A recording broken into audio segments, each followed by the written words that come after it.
grâce dans vos maisons. Je suis la servante de Dieu Mélissa Ndomba et je suis bénie d'être dans vos maisons au travers de cette émission. Elle parle de Christ et vie pratique.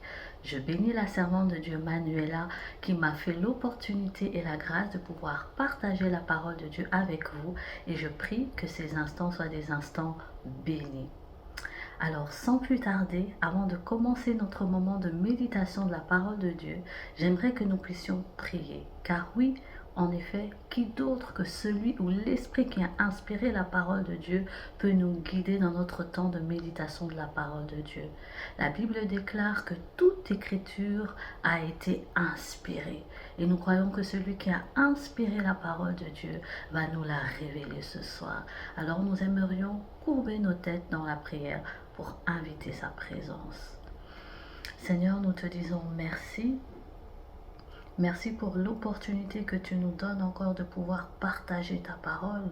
Merci Seigneur, car ta parole nous guérit, ta parole nous relève, ta parole nous fait du bien. Nous prions Saint-Esprit de Dieu, que tu sois au contrôle de ces instants. Seigneur, viens nous révéler, Saint-Esprit, viens nous révéler quelle est la pensée de Dieu derrière ces écritures que nous allons partager. Non pas notre propre connaissance, mais Seigneur, nous voulons que tu puisses nous enseigner selon ta sagesse, selon ta bonté. Seigneur, selon les plans merveilleux que tu as pour chacune d'entre nous. Prends le contrôle de ces instants, que nos cœurs soient disposés à recevoir ce que tu vas nous donner.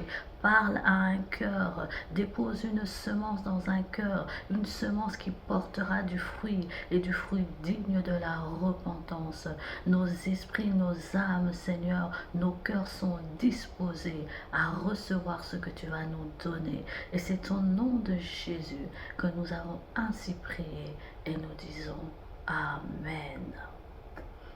Amen.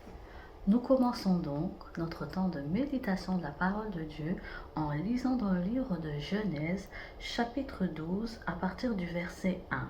Je lis la parole de Dieu dans la version Louis II.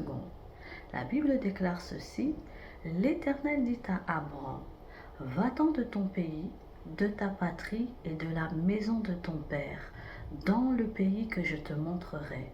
Je ferai de toi une grande nation, et je bénirai et je te bénirai.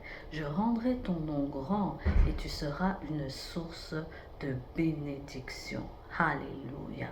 Nous avons donc ici l'histoire de notre père, notre patriarche Abraham, qui est choisi par Dieu. Et Dieu vient dire à Abraham, sors de ton pays, je veux faire alliance avec toi. Je veux marcher avec toi.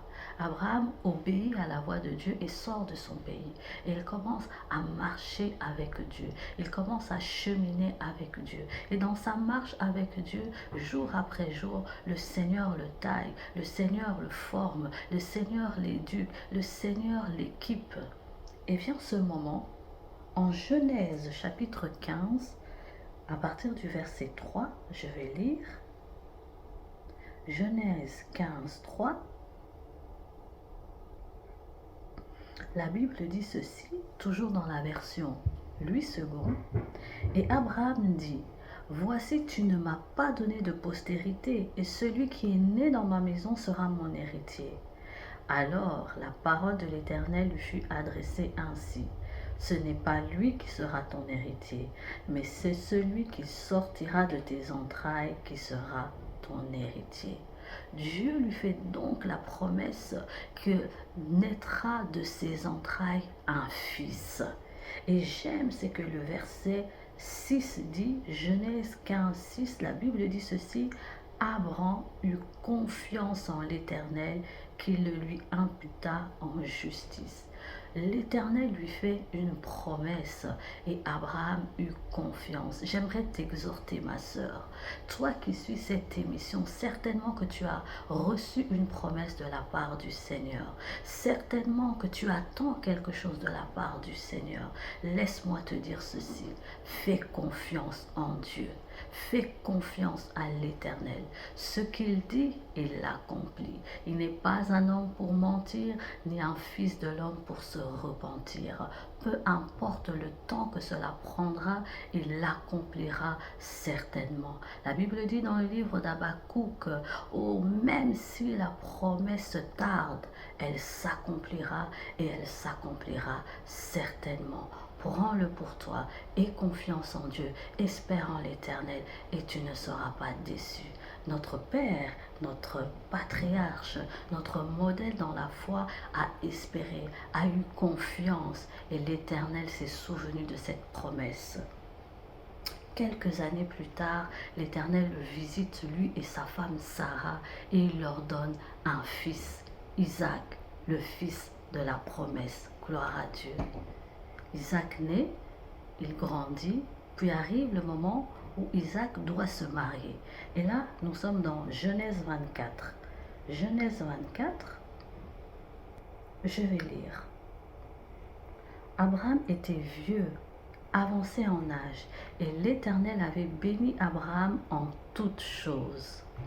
Oh, je prie que cette bénédiction soit ton partage au nom de Jésus. Abraham dit à son serviteur le plus ancien de sa maison, l'intendant de tous ses biens, « Mais je te prie ta main sous ma cuisse, et je te ferai jurer par l'Éternel, le Dieu du ciel et le Dieu de la terre, de ne pas prendre pour mon fils une femme parmi les filles des Cananéens au milieu desquels j'habite, mais d'aller dans mon pays et dans ma patrie prendre une femme pour mon fils Isaac. » Abraham donne donc les instructions à son serviteur, l'intendant de tous ses biens, Eliezer, pour aller faire le choix, choisir une femme pour son fils Isaac. Eliezer entreprend donc ce voyage à la recherche d'une femme pour Isaac. Et nous voyons ceci.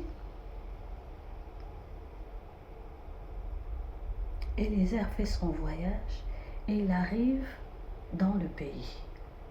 J'aimerais lire ce verset, Genèse 24, verset 11.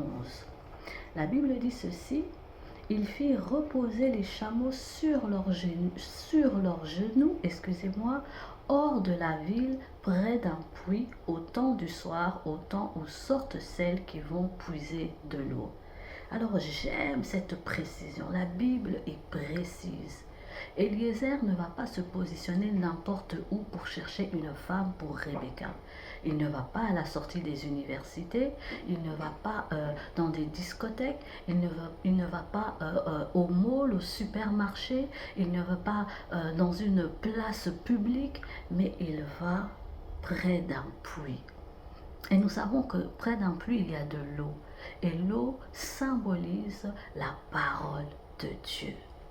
Il est allé au bon endroit, se positionner au bon endroit pour pouvoir faire le choix le plus adéquat. J'aimerais te dire ceci, lorsque tu as un choix à faire, une décision à prendre, positionne-toi près du puits. Positionne-toi près du puits. C'est là que tu obtiendras la direction adéquate à ta vie. Et c'est ce qu'Eliezer a fait. Et il se positionne près du puits. Et j'aime cette précision, la Bible dit, au temps où sortent celles qui vont puiser de l'eau. Donc, au moment où Eliezer arrive, il y a plusieurs jeunes filles qui se présentent, ou en tout cas, qui vont aller puiser de l'eau, comme il était coutume en ce temps-là. Et c'est là où nous allons aborder notre sous-thème, 5 caractéristiques qui font la démarcation d'une femme. Nous avons lu ceci, nous avons vu qu'il y avait plusieurs jeunes filles. Mais comment est-ce que Eliezer va faire son choix? C'est ce que nous allons voir. 5 caractéristiques qui font la démarcation d'une femme.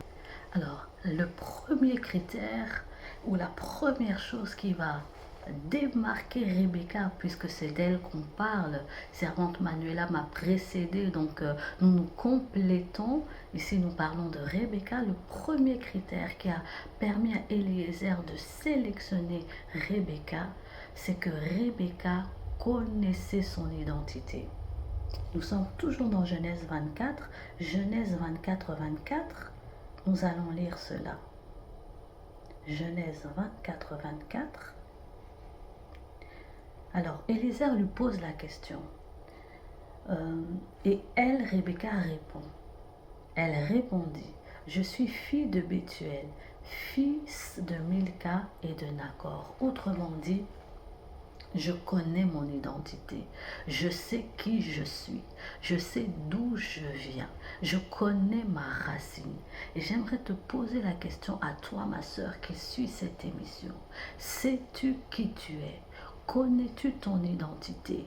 Pas simplement au sens biologique, au sens physique, au sens familial, mais bien plus encore au sens spirituel. Sais-tu qui tu es en Christ? Connais-tu ton identité aujourd'hui? Si comme Eliezer, je te posais la question de qui es-tu la fille, est-ce que tu pourrais me répondre? Pourrais-tu me répondre? Alors j'aimerais te donner quelques éléments de réponse. Laisse-moi te dire que tu es une créature merveilleuse. La Bible dit dans le livre de Genèse que Dieu a créé l'homme et la femme. Tu as été créé par Dieu, façonné par Dieu, conçu par Dieu. Le Seigneur a pris son temps pour te façonner tel que tu es, avec tes dons, avec tes talents, avec ta taille, avec tes yeux, avec ta bouche. Et laisse-moi te dire que tu n'es pas n'importe quelle créature. La Bible dit dans le psaume 139, « Je te loue, ô Dieu, que je suis une créature si merveilleuse. » Laisse-moi te le dire, ma sœur, tu es une créature merveilleuse. Tu reflètes la gloire de Dieu. Tout ce que tu as est bon et parfait parce que cela vient de l'Éternel. Ton teint, ta taille, tes yeux, ta bouche, tes mains, tes cheveux. Tu es une créature merveilleuse. Et si personne te l'a dit, si personne te l'a révélé, laisse-moi te le dire. Tu es une créature merveilleuse. Et je prie que tu arrives à te voir au travers des yeux de la parole de Dieu. Que tu arrives à te voir tel que Dieu lui-même, ton Créateur, te voit. Mais j'aime la parole de Dieu parce que tu n'es pas seulement une créature, pas seulement même une créature merveilleuse, mais la Bible dit ceci dans le livre de Jean. Je vais lire, comme nous sommes dans une émission de méditation de la parole de Dieu, je prends le temps de lire ces passages. Et j'espère que toi aussi qui suis cette émission, tu fais de même. Tu es là avec ta Bible, tes notes, et tu prends le temps de lire et de méditer sur ces passages que nous partageons. La Bible dit dans le livre de Jean 1 au verset 12, « Mais à tous ceux qui l'ont reçu, à ceux qui croient en son nom, elle a donné le pouvoir de devenir enfants de Dieu. » Non seulement tu es une créature, mais tu es aussi enfant de Dieu. Le Seigneur, l'Éternel, t'a tellement aimé. La Bible dit dans le livre de Jean 3,16 qu'il a donné son Fils afin que quiconque croit en lui ne périsse pas, mais qu'il ait la vie éternelle. C'est ton partage. Si tu crois que Jésus est le Fils de Dieu, qu'il est mort et qu'il est ressuscité et qu'il reviendra te chercher, tu es enfant de Dieu. Pas seulement une créature, mais enfant de Dieu. Et dans son amour, l'Éternel ne s'est pas non plus arrêté seulement là. J'aimerais qu'on lise aussi ce passage dans Romains 8. Romains 8, 17, tu dois connaître ces versets parce que ce sont ces versets qui te révèlent quelle est ton identité. Si comme Eliezer, on venait te poser la question de ton identité, tu peux donner Psaume 139, tu peux donner Jean 1, 12 et tu peux donner aussi Romains 8, 17. Je vais lire au nom de Jésus. Romains 8, 17. La Bible dit ceci, « Or, si nous sommes enfants, nous sommes aussi héritiers. Héritiers de Dieu et co-héritiers de Christ. » Tu es une créature merveilleuse. Tu es enfant de Dieu et tu es co-héritière de Christ. Je prie que cette vérité sur ton identité s'imprime dans ton cœur et que lorsque on viendra te poser la question de qui es-tu la fille, tu sauras répondre. Amen. Donc nous voyons, première caractéristique de Rebecca, elle connaissait son identité.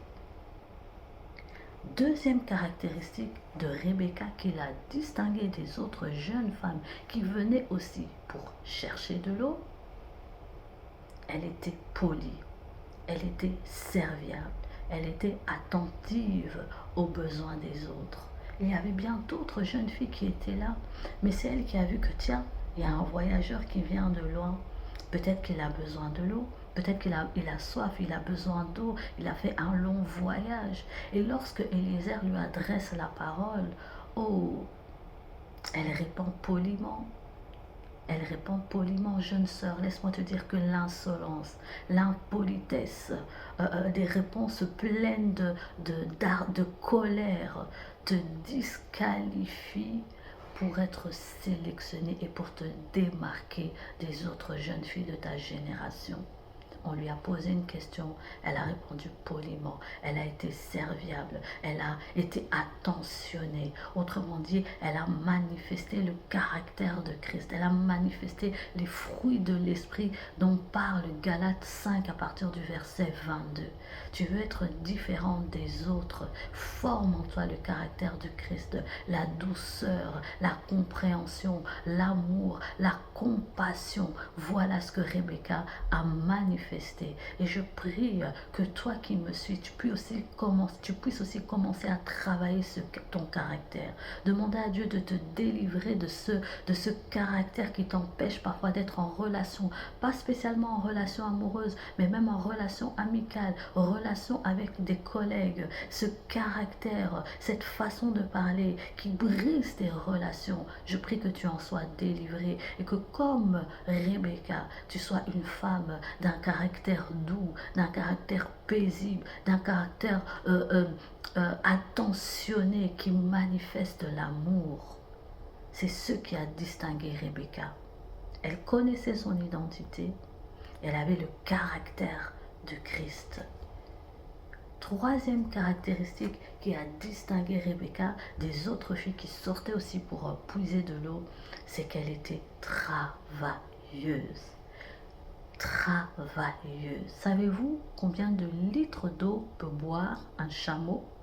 Alors je me suis renseignée et un chameau peut boire plus de 200 litres en moins de 3 minutes. Rebecca avait une cruche, il y avait au moins 10 chameaux. Je ne sais pas quelle était la taille ou le contenant de sa cruche, mais imaginez-vous, faites un petit calcul.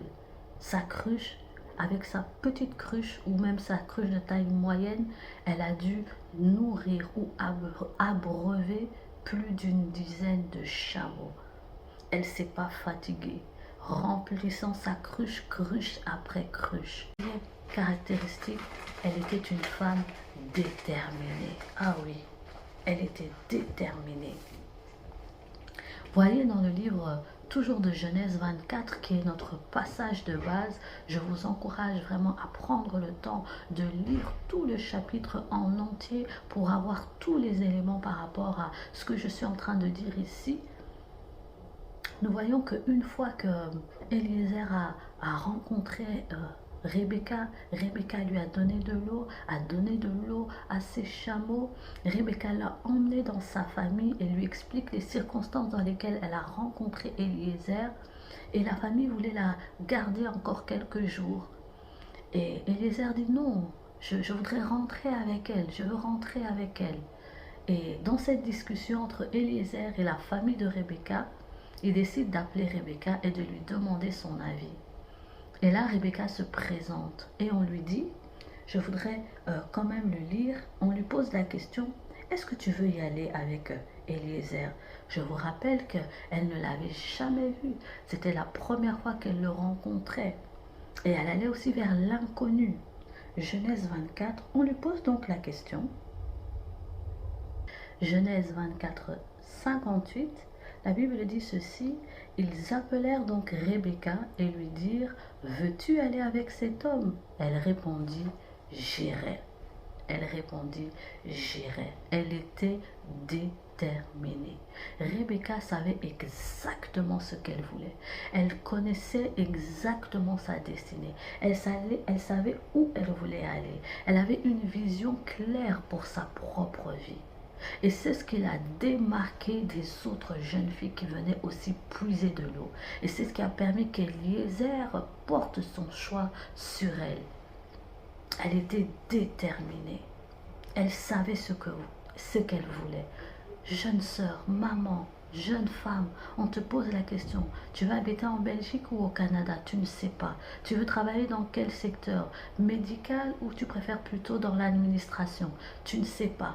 On te propose telle ou telle chose, tu ne sais pas, tu n'as pas d'avis, tu te laisses porter au gré du vent, tu n'as pas de vision pour ta propre vie, tu ne sais pas où tu veux aller, tu es ballotté d'un pas comme un autre. Il y a un business qui s'ouvre par exemple pour la vente de chaussures, tu t'y lances sans même avoir une vision claire de ce que tu veux pour ta vie, de ce que tu espères pour ta vie, de là où tu veux aller. Tu n'as pas de vision à court terme, tu n'as pas de vision à long terme. Comment veux-tu avancer? Comment veux-tu avancer? Tu dois avoir une vision claire de ce que tu veux pour ta vie. Rebecca savait ce qu'elle voulait. Elle avait une vision claire pour sa vie et elle était déterminée à mettre tout en œuvre pour que cette vision qu'elle avait de sa vie puisse s'accomplir. Et laisse-moi te dire ceci, si tu n'as pas de projet pour ta vie, l'Éternel en a pour ta vie.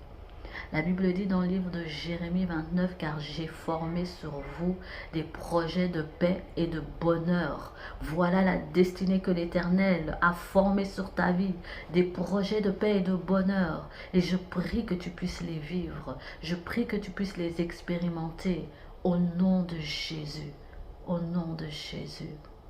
Alléluia. Et la cinquième et dernière caractéristique de Rebecca, c'est que c'était une femme qui avait une sensibilité spirituelle. Oui. Eliezer arrive au puits, il se positionne là et il fait cette prière à Dieu. La jeune fille à laquelle je demanderai de l'eau à boire, qui me donnera de l'eau à moi et à mes chameaux, c'est celle-là que tu auras choisie pour le fils de mon serviteur, pour Isaac. Rebecca n'était pas là quand Eliezer a fait cette prière à Dieu. Mais quand elle arrive, elle donne de l'eau à Eliezer ainsi qu'à tous les chameaux. Comment est-ce qu'elle savait? Comment est-ce qu'elle a connu? Comment est-ce qu'elle a su? Qui lui a insufflé la prière d'Eliezer? Elle avait une connexion spirituelle, une intimité avec le Saint-Esprit, une sensibilité spirituelle. Elle savait que cette demande n'est pas une demande qui est commune. La sensibilité spirituelle, je la définis comme la faculté de pouvoir voir au travers les circonstances ou les occasions de la vie, les opportunités que Dieu place devant nous.